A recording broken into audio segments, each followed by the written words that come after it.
Uy. Andito naman tayo. Tara, gala tayo. Ito po ay compilation ng ating mga old videos.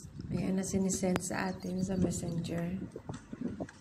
Hinanap ko at tinudugtong-dugtong ko. Diba? Isang video na rin. Discard ko lang yan. Kapag walang videos, laban. O, diba? Pasyal tayo sa kagubatan. Ito po guys ay nasa town po talaga namin ito. Ito, naglalakad ata si Yeshu dito. Habang nagbibideo. Oh, nasa subdivision po ito. Papunta sa aming bahay. Ay maglalakad sila. Pero hindi kami sa subdivision na. It's just lang yun. Daanan lang kumbaga. Diyan ako nagsha-shortcut nung dati nagtatrabaho ko sa SM City. Mula bahay, nagsha-shortcut ako dyan hanggang makarating ako sa highway and then sasakay ng jeep. Siguro mga 30 minutes na lakad siguro yan. Papunta at pauwi. O, diba? Naranasan nyo ba yan mga bata ngayon? May konting sapa-sapa pa yan, o. At dyan din kami nangunguha ng mga mangga. Maraming puno kasi yan dyan. Mga mangga. Tapos kamatsili. And then meron din kaming nakukuhang parang maliliit na bamboo. Ginagawa naming dingding sa bahay.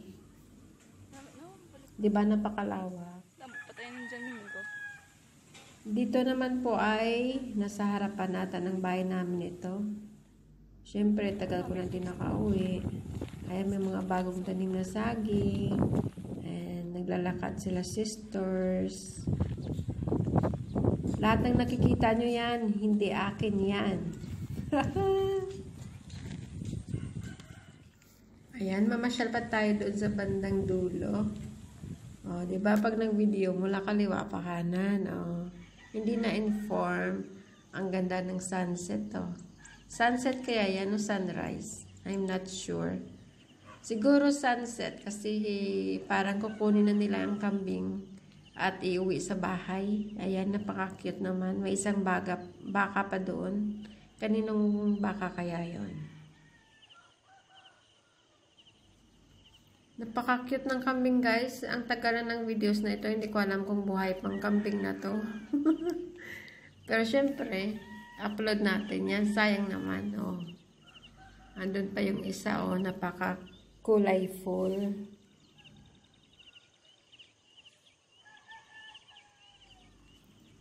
Napaka-tahimik po dito, napakasariwa ng hangin. At syempre, sarap magmuni-muni hanggang habang nakaupo ka sa lilim ng kahoy. Oy.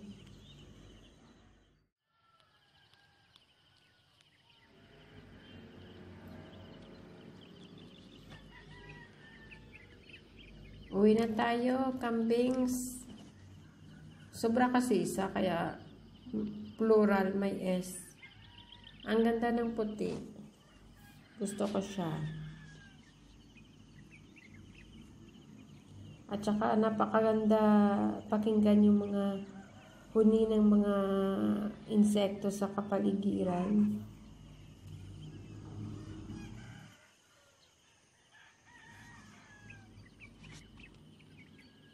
Palubog ng araw.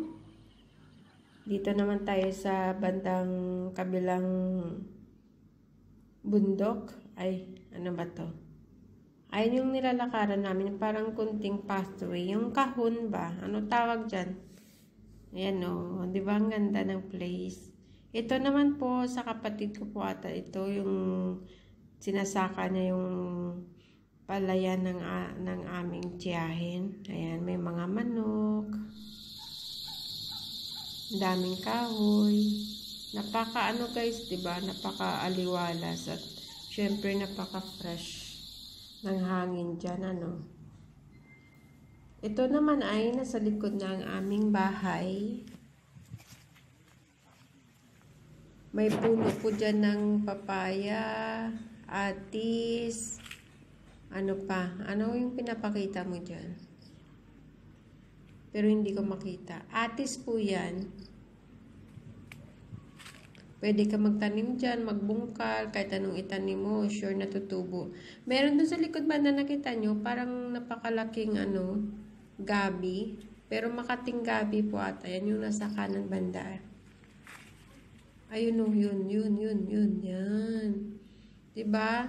Ang tangkad ng gabi. Hindi ko alam kung kinakain ba nila yan.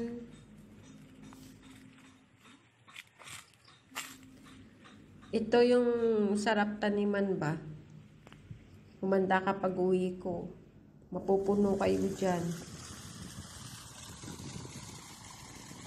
At ito rin, kasama rin ko sa sakahan na sinasaka ng aking kapatid.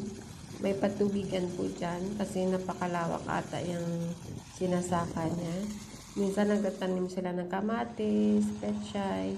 At ito yung actual na pag-aararo. Hanggang ngayon, mayroon pa kami yan. Pero sa chewin ko yan, hindi amin. O sige, push. O, diba? Nakakasakay din ba kayo dyan? Kami, enjoy kami niyan nung bata pa kami. O, kayo, naalala nyo rin ba yan? Sino nakaranas dyan? Taas kamay.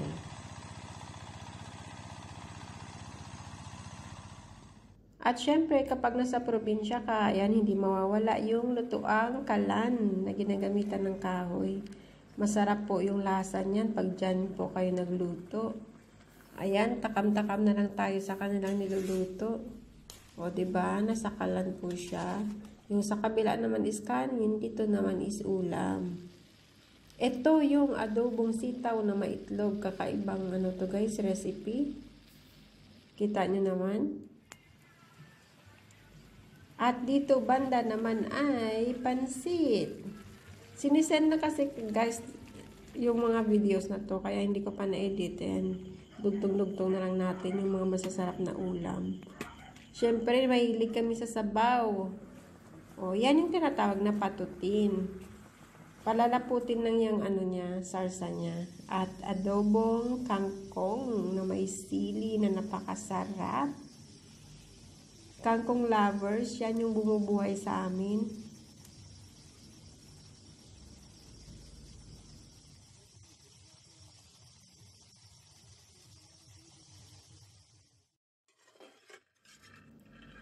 At nagperito din sila ng mani.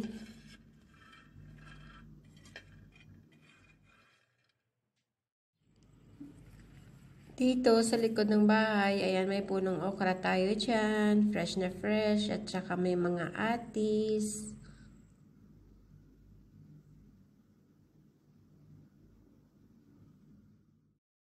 Napakasimpleng buhay at matitikman nyo yung mga masasarap na pagkain na tulad nating mga OFW ay miss na natin kainin.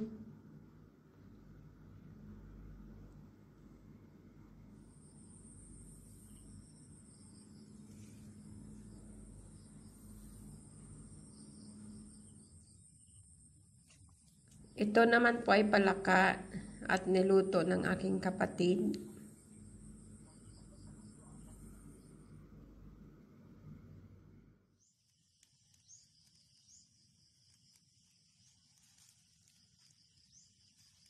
Yan ang kanyang itsura at meron tayo ditong sinaksak na itlog. Siyempre, adobo po yan.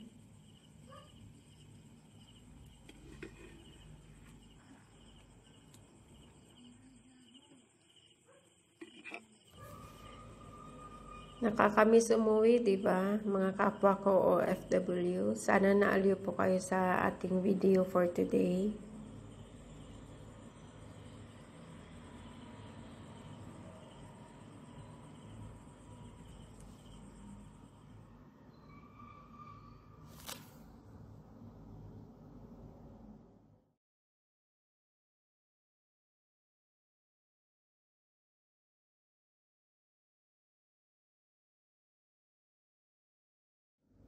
Fresh na dragon fruit galing po sa likod ng bahay.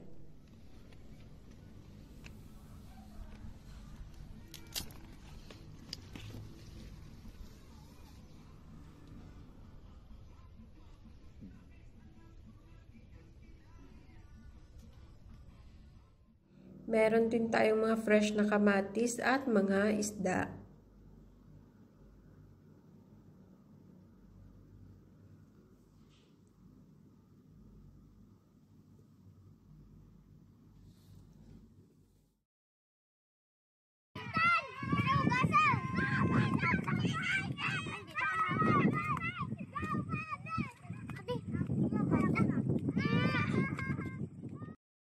Jutay gamay.